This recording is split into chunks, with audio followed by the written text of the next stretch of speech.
सुप्रभात बच्चों। आज हम कक्षा 7 की नविका हिंदी पुस्तिका जो पुस्तक है आपकी उसका प्रथम अध्याय पढ़ने जा रहे हैं।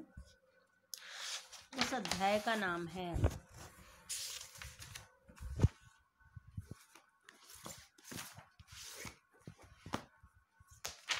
समर्पण।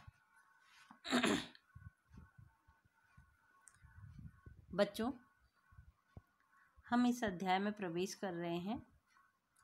ये अध्याय श्री रामावतार त्यागी जी द्वारा लिखा गया है, रचित है।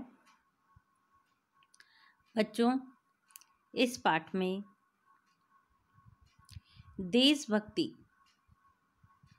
के बारे में बताया गया है और इस पाठ में देशभक्ति की भावना से ओतप्रोत कवि ने इस पाठ को रचा है। कवि कहता है कि भारत माता का हम पर बहुत अधिक ऋण है, इसलिए हमारे पास जो कुछ भी हो हम उसे समर्पित कर देने के पश्चात भी इस भारत माता के ऋण से, इसके कर्ज से उऋण नहीं हो सकते। इस पाठ के बारे में कवि ने इन पंक्तियों के माध्यम से बताना चाह रहे हैं कि मन समर्पित तन समर्पित और यह जीवन समर्पित। कवि बता रहे हैं कि मैं अपना मन समर्पित कर रहा हूँ, तन समर्पित कर रहा हूँ और ये जो मेरा जीवन है उसको भी निछावर कर रहा हूँ, यानी समर्पित करना। चाहता हूँ देश की धरती तुझे कुछ और भी दूं। इसके अलावा भी हे धरती माता, हे पृथ्वी माता, हे भारत माता, मैं चाहता हूँ कि इसके अलावा भी जो कुछ मेरे पास हो मैं तुझे अर्पण कर दूं, समर्पित कर दूं।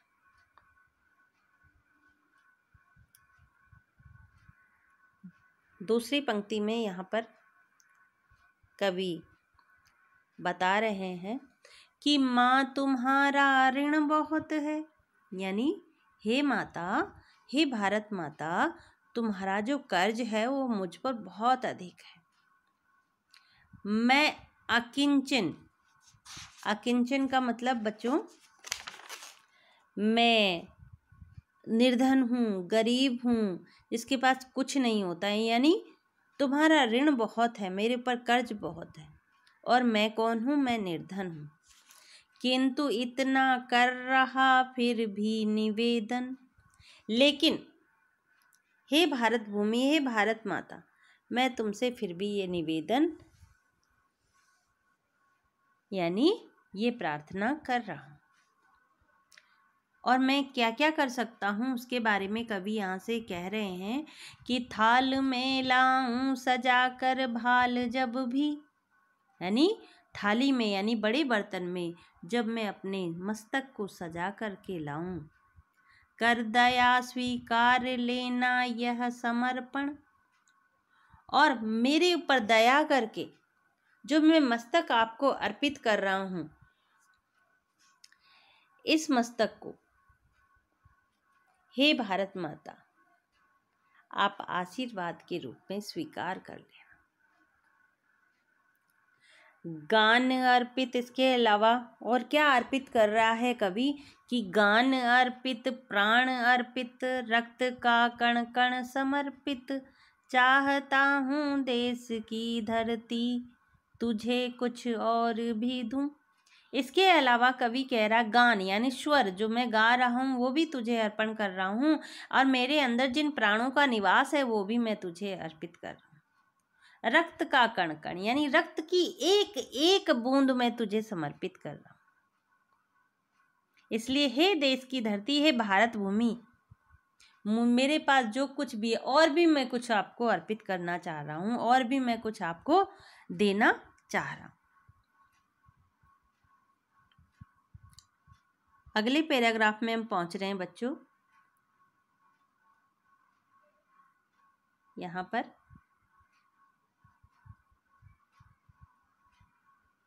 मांझ दो तलवार को लाओ न देरी, यानी मांझ दो यानी खूब उसकी धार तीव्र कर दो, उसमें देरी मत करो, मुझे तलवार दे दो, उसमें देरी नहीं होनी चाहिए।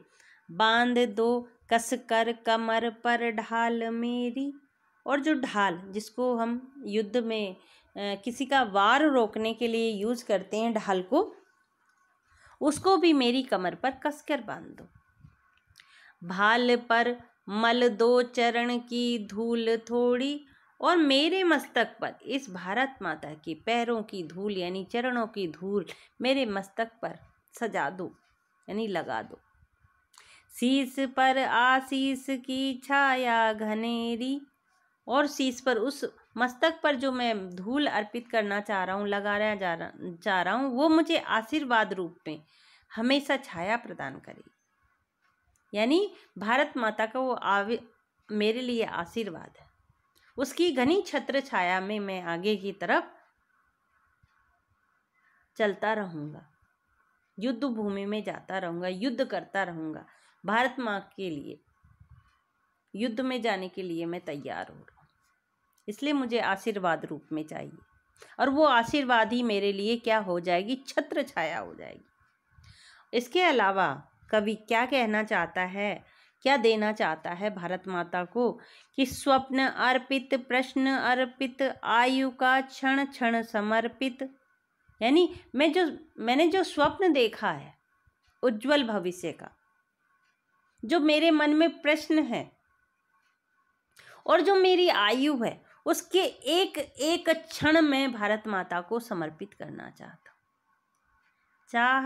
हूँ देश की धरती तुझे कुछ और भी दूं।